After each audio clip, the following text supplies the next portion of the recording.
right now, live from Michigan, where she's just ecstatic and giddy with her new life there. Professor Jennifer Taub, professor at Wayne State University Law School in Detroit.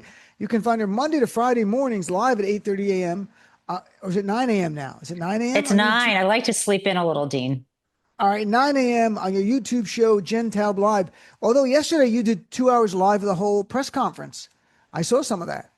Yeah, it's true. It was Dean, one of the most remarkable experiences, painful, triggering. I was proud of them. It was so good to be in community with the people who are regulars on the show. We call ourselves Prism Mates, as in PRISM. I don't know if I've told you, it stands for physical health, relational health, intellectual health, spiritual health, and mental health, right? Because we need that now more than ever.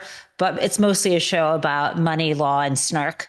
So yesterday was one of Interesting. these. Yeah, it was a great group to be with, honestly. I think now 5,000 people have watched, which is a lot for me, for my little show.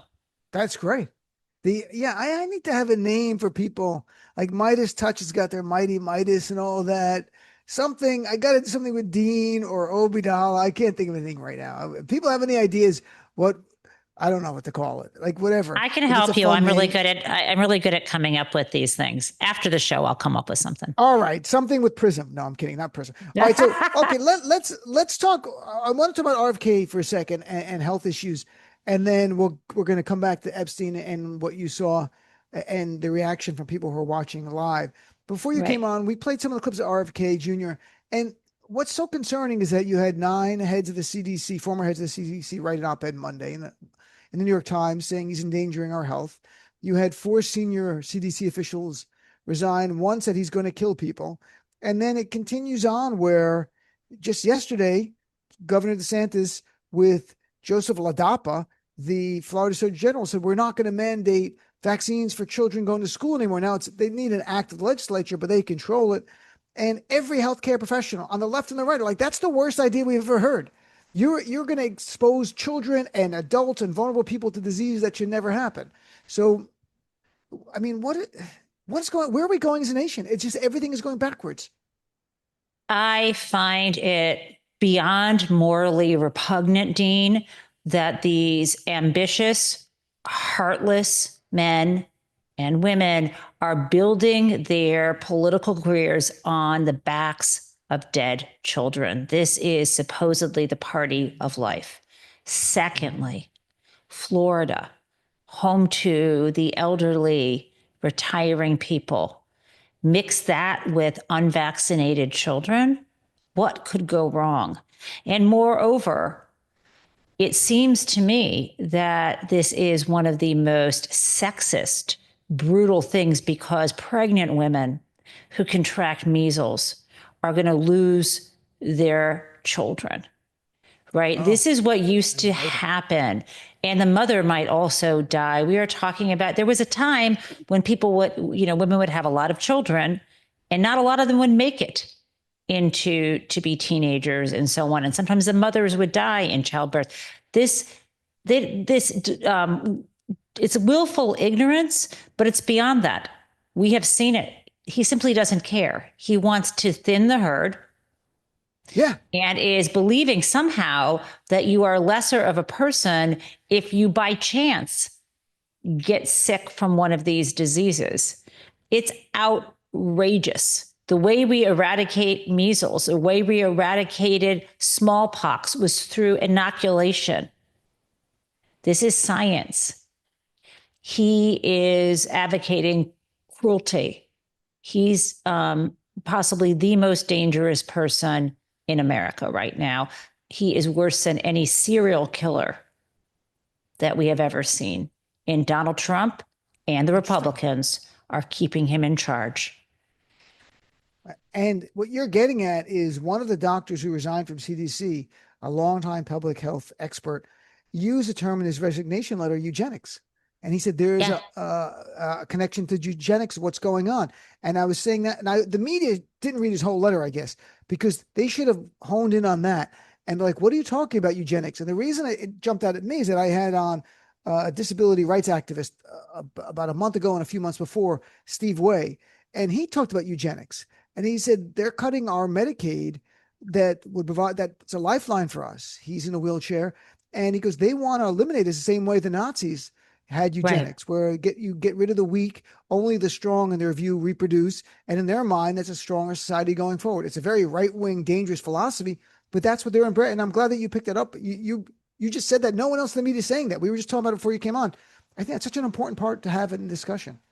And when you use the word strength, you're talking about a particular kind of picture of strength, right? Not mental strength, not Right. other forms of things that contribute to the betterment of society. And this is largely chance too. I mean, keep in mind that it's not, I'm sure the super wealthy and well connected will be giving their kids these vaccines, right? This Right. is it's like treating the rest of us like farm animals.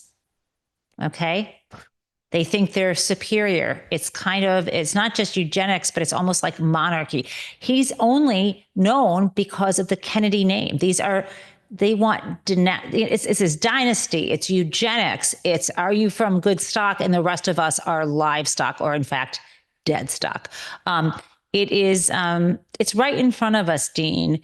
And I think he gets away with it because there are separate issues that he talks about with chronic disease, right? And those are things that we really have to deal with, right? We have, a lot of people have diabetes, type 2 diabetes, more than before.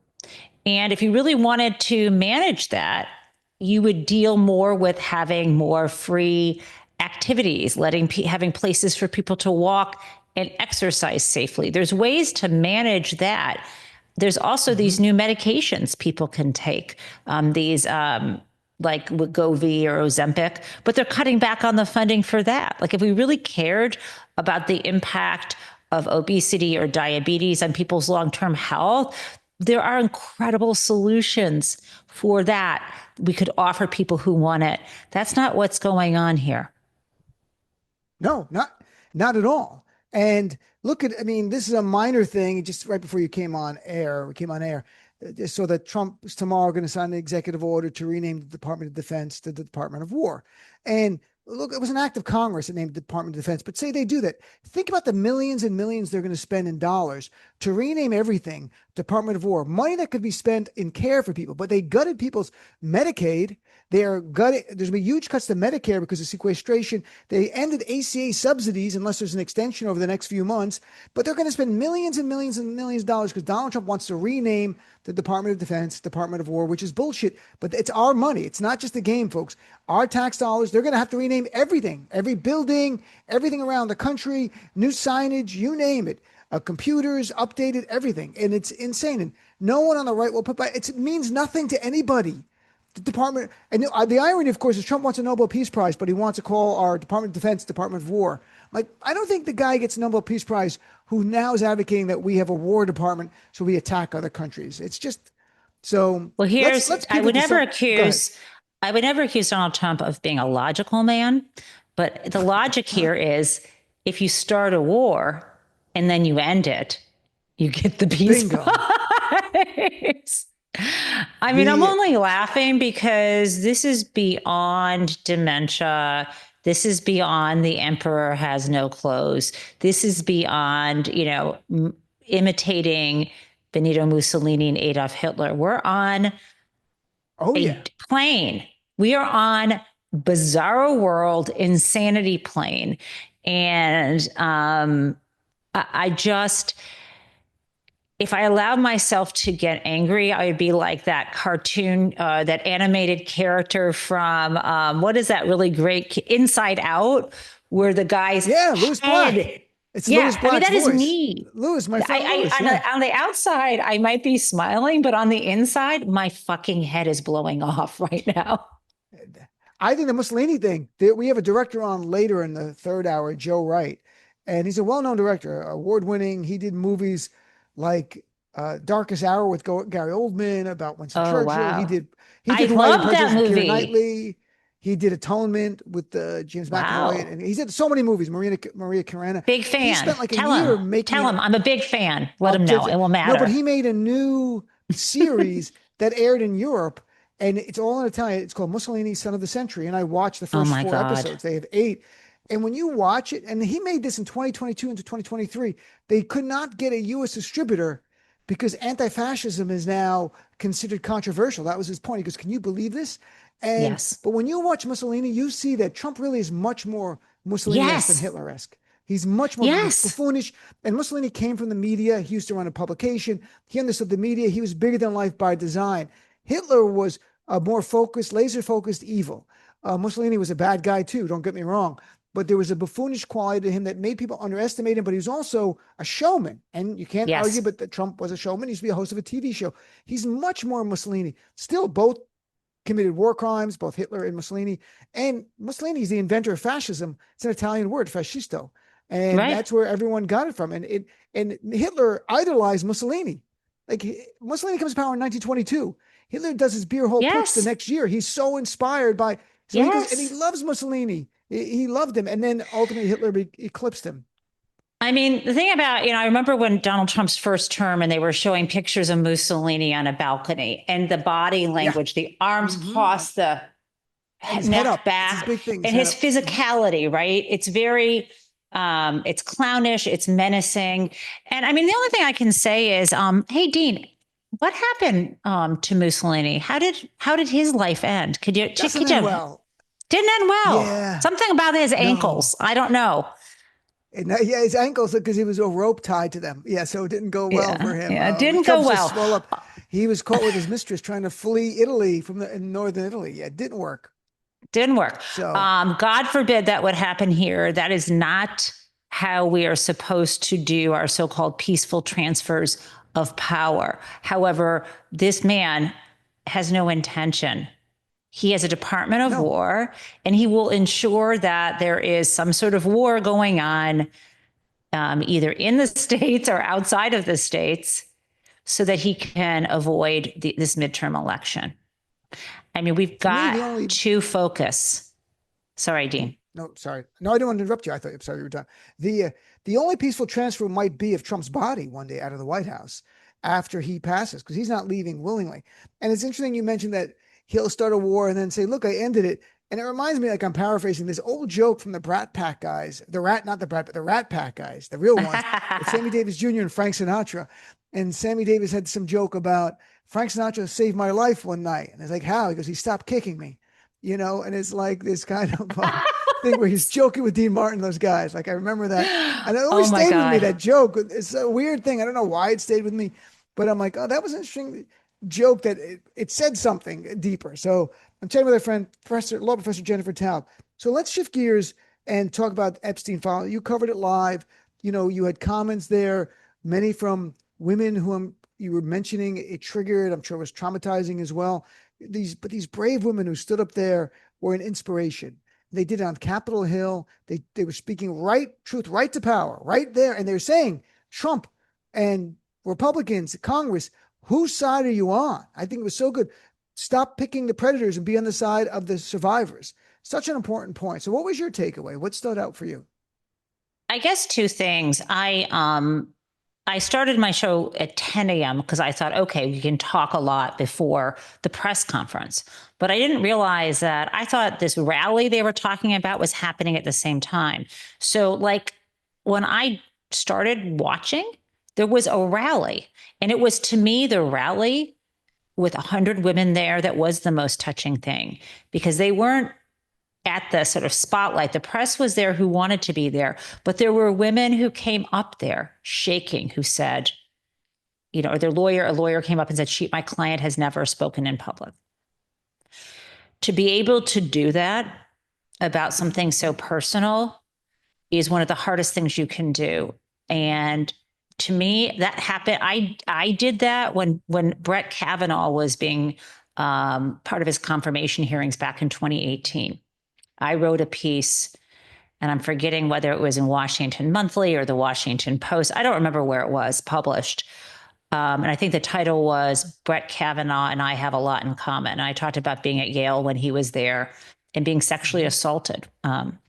And when I wrote it, I wrote it very quickly because I was passionate about talking about it, and then it was edited and it came out like the next day or so. Maybe it was MSNBC, and I was then terrified for days because I felt so exposed, like my students were going to see me, and I talked to a friend of mine, my friend Dahlia, and she knew people who've done something like this. She said, it's going to be okay. But I was shaking. I can't describe to you, even after you've said it. And then what happened, Dean, that changed my life is I was at the cafe. I was at Vermont Law School at the time. And a student came up to me, a guy, and he said, Professor Taub, he's, tall, a guy, kind of an athlete type kid. He said, Professor Taub, I read what you wrote. Thank you. And he looked me in the eye, and I saw in his eyes everything that needed to be said about something he had experienced. It changed my life because I knew if I had the courage. So I think what those women are doing up there is supporting each other and supporting others. So that was one thing. I just had to talk about the personal thing. And there's so many people reminded of what they've been through. Now, specifically to these women, I was mostly touched by the fact how many went up there saying, I was 14. I was 14. I was 14. My heart broke for the woman who came there when she was 16. And then after she was raped by Epstein, was then asked to recruit from her high school. And so then when she complained to the police, they ignored her because they said, you're complicit. And that's what he did to people. And also, of course, I think the most shocking moment and the most empowering moment was when it was both before at the rally and then also on Capitol Hill, when one of the survivors said, we're making our own list for ourselves. Yep. Lisa Phillips, we're making it for ourselves. But that's what she said before. But then when she got to Capitol Hill, she was kind of like, and maybe we will share it. We shouldn't have to. And that felt so empowering because it said, we're not going to let these wealthy and well-connected men who were associated with Epstein just get away with it and act like they saw nothing. We are going to work together and speak our truth. I mean, it was so incredibly touching to me. And I feel for everyone who stood up there because right now they're probably numb. They're probably feeling scared and numb. And they might be getting threats. But they did what they did. And it's only going to get bigger and they're not going away. And I want to play that clip because I played it yesterday on my show as well. And it was the women who were survivors taking the power away from anybody else and saying, we've got the power now. And here's what we're going to do. And it was a great moment of empowerment. So let's play clip number 8, please. And also, I would like to announce here today, us Epstein survivors have been discussing creating our own list. We know the names. Many of us were abused by them. Now, together as survivors, we will confidentially compile the names we all know who were regularly in the Epstein world. And it will be done by survivors and for survivors. No one else is involved. Stay tuned for more details. So that was a great moment of empowerment. And to remind people, even this DOJ said there were more than 1,000 victims. How did this thing go unnoticed? And I don't think it went unnoticed. I mean, it was a huge trafficking ring, some with children being raped, some with adults being trafficked in New York City, in Florida, of course, even a little bit New Mexico, it seems. And it just kept going on. And the powerful protected the powerful as they were raping children or they were involved in just sex trafficking young women. It didn't go unnoticed. There was a huge class and gender issue where these girls, because Ghislaine screened them, were vulnerable from families who didn't have a lot of power, who were scared, who needed money, and they were dispensable. They were trash to her and to him. That's how they treated them, and that's why law enforcement didn't care. And of course, people knew. It reminds me of the horrific story about the woman in France whose husband drugged her and had these men come in and rape her. and he kept it on video, and she spoke out and tried him. Now, of course, the men implicated didn't tell anyone, but I'm certain he told other people who refused to do it. Why didn't they turn him in? People sometimes don't want to step up and do what's right. And for whatever reason, I've come to see that men protect men and women protect men. And I'm not trying to be sexist or whatever, but you see, and the class thing too, drug use among wealthy people. I mean, you're not going to turn someone in, but that is a usually victimless crime. When there are crimes with victims, I don't understand why this wasn't stopped. Why someone didn't, who had power, turn him in. And when they did, the worst thing is when they did. They covered for him. What we need to know, Dean, more than anything else, is what went down with Alex Acosta in 2008 when they decided to throw away the federal charges. That is such a turning point, because girls after that were abused because of that decision. And it was clearly that to protect people in power, Republicans and maybe some Democrats as well, to be honest with you, some big wealthy people, and they had the influence, and the Bush administration gave a sweetheart deal to Jeffrey Epstein. He never should have gotten. He was treated in prison. He was sent to like a nice wing in the place. He had work release during the day when you're not supposed to get it. The same way Ghislaine Maxwell is not supposed to be in this nice prison where she's been shipped off to. But because the wealthy protect the wealthy, and also because there's wealthy people with power who are fearful of what in 1996, there were police reports against him. There were people complaining about him. And no one did anything. Even at Vanity Fair, Graydon Carter was intimidated into editing something out because people are afraid of lawsuits. Yep. I mean, it's unbelievable. And this is the child trafficking ring equivalent of the Madoff story. People saw what he was doing. Everybody who was legit knew it, and they just stayed away.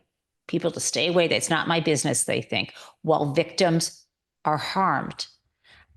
I don't get it, Dean, and I don't think I ever will. If they were, I think it's Anna Farmer and her sister, they called the FBI in the mid-1990s, and the FBI took a report and did nothing. Literally did nothing. Yeah. They didn't do anything at all. And it was finally Annie was the little sister. Yeah. Right. The Palm Beach County police, because there were reports of like young girls going in and out of this nice swanky area, and like, what is going on? And the local police finally did it. But look, we heard the the comments yesterday from Shantae Davies, who talked about, and Aaron, let's play this clip again. It's a short clip, and it's about how Epstein and Trump were so close. And I'll play it's a quick clip. Let's play clip number 9, please. My first trip to the Palm Beach residence, I drove there from the airport with Ghislaine Maxwell, and Jeffrey and Ghislaine were always very boastful about their friends, their famous or powerful friends. And his biggest brag forever was that he was very good friends with Donald Trump. He had an 8x10 framed picture of him on his desk with the two of them. Like they were very close. They were buddies. They were traveling buddies. They were wingmen. And the testimony at the Ghislaine Maxwell trial in 2021 is one of the victims was 14 at the time, and said Epstein brought her to Mar-a-Lago to meet Donald Trump. That's how close they were. Donald Trump, Jeffrey Epstein brought the girls he was raping, the children he was raping, to meet Donald Trump at Mar-a-Lago. She was 14. And he had Trump to knew know everything.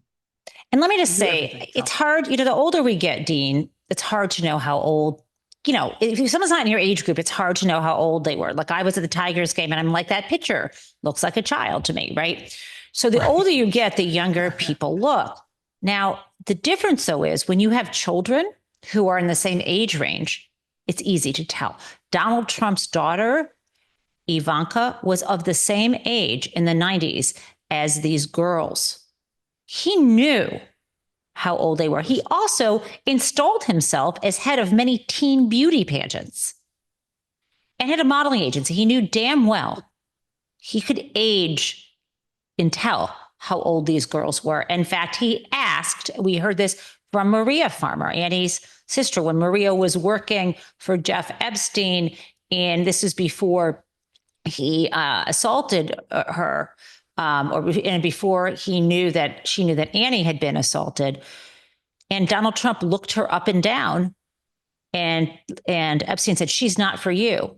And then when they left the conference room, you remember that Maria has also testified to this fact under oath, I think, or spoken under oath about this. As she said, Donald Trump said, "Is she 16?" Thought she was 16. So this is so clearly he knew what was going on, and maybe he partook and participated. I don't actually care on that point. I care that he is covering up for wealthy people and probably extorting them. And I'm chatting with law professor Jennifer Taub. Yeah, that's a big part of this. I think the other thing, and I keep bringing it up because when people get caught in a lie, as Glenn Kirscher told me, when it's something material, these are consciousness of guilt type of actions. Donald Trump last year put in writing in 2024, "I was never on Jeffrey Epstein's plane." And there was already evidence he had been, but the DOJ released flight logs earlier this year where he was on the plane 8 times. And that came out in the trial of Ghislaine Maxwell in 2021. The pilot testified under oath. "I saw him on the plane." And why corporate media doesn't ask him, why did you put in writing you were never on the plane when your own DOJ says from the flight logs, you were on it 8 different times? And who were the people you were on with? Because some are unidentified. Because somebody was on with Maxwell and Epstein, and there's identified, and others, they're unidentified. Who were these people? And he's flying around with, never even asked. Like, I don't know. Corporate media can't be worse. It's going to get worse, but it can't be worse. And let me just point out, why aren't they saying to him, you know, you were found liable and you owe E. Jean Carroll more than $83 million. And at her trial, her witnesses at the first trial were found credible. And these included people like, I'm forgetting what Natasha's name is, who was the writer for People magazine, Stronoff.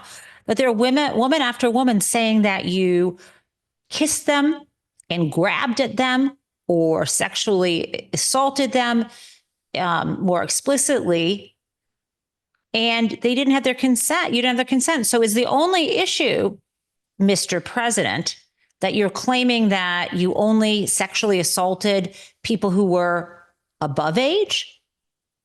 I mean, this is all tied together. This is the man who insisted on Brett Kavanaugh, despite the credible allegations against him. Remember, after the break, that one break, Lindsey Graham goes out fighting.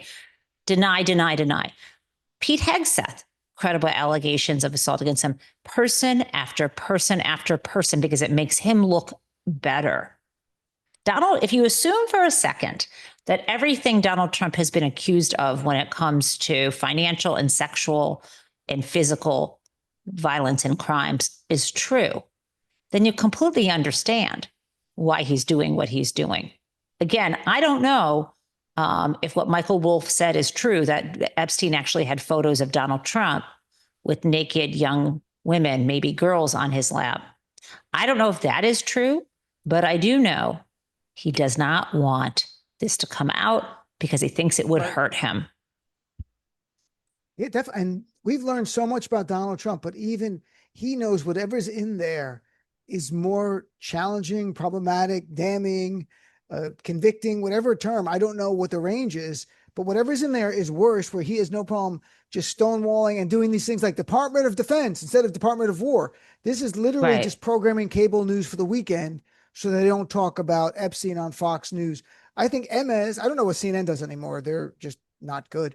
But MS will at least talk about the real issues, and independent media. I mean, we're going to continue to cover the real news. That's we're right. not going to, I'll make fun of the Department of War thing on our comedic segment tomorrow when we have comedians on. That's a good topic for that, but nothing else.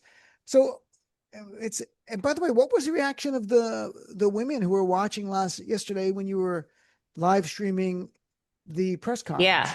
I was because I didn't have to talk. I comment every now and then and turn down the volume. I was able to watch the stream from, the regulars and other people who I don't know.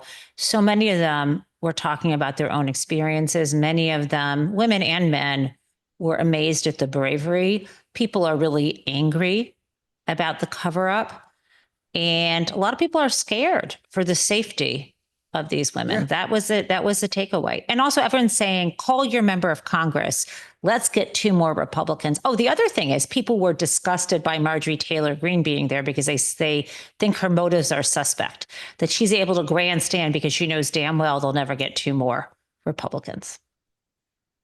And that's a fair point. I mean, I don't like her at all. Even if she says something that happens to be lining up where we are, I don't want her on our side. If she wants to go there, that's up to her. And by the way, the last thing with the list, and people might say, like, why didn't they compile their own list before and go public? You know, that would expose them to even more trauma, but also potentially lawsuits, which the rich person is going to be like, I was never part of it. Some might not, but I imagine they have concerns where if DOJ releases it and documents, it's different.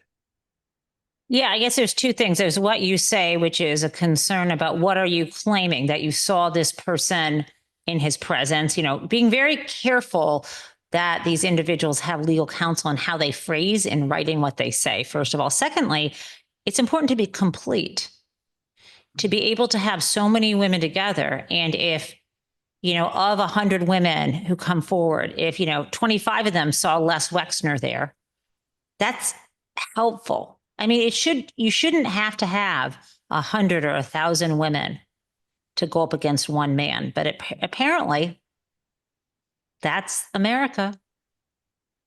It's unbelievable.